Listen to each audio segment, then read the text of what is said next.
Galatians chapter 5.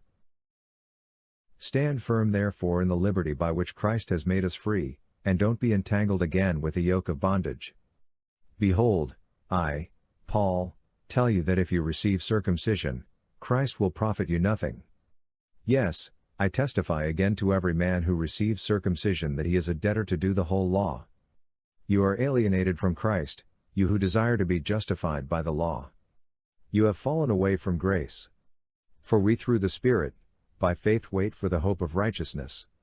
For in Christ Jesus neither circumcision nor uncircumcision amounts to anything, but faith working through love. You were running well. Who interfered with you that you should not obey the truth? This persuasion is not from him who calls you. A little yeast grows through the whole lump.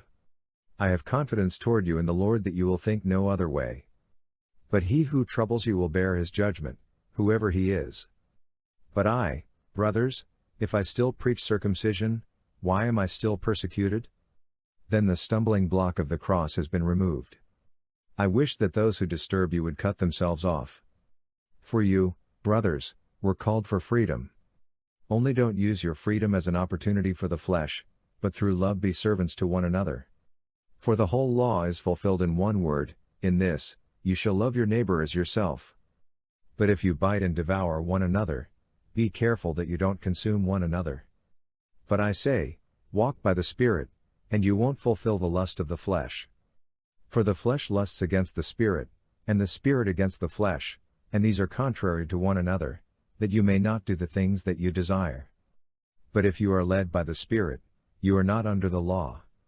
Now the deeds of the flesh are obvious, which are, adultery, sexual immorality, uncleanness, lustfulness, idolatry, sorcery, hatred, strife, jealousies, outbursts of anger, rivalries, divisions, heresies, envy, murders, drunkenness, orgies, and things like these, of which I forewarn you, even as I also forewarned you, that those who practice such things will not inherit God's kingdom.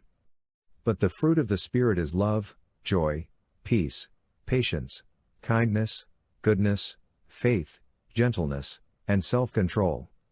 Against such things there is no law. Those who belong to Christ have crucified the flesh with its passions and lusts. If we live by the Spirit, let's also walk by the Spirit. Let's not become conceited, provoking one another, and envying one another.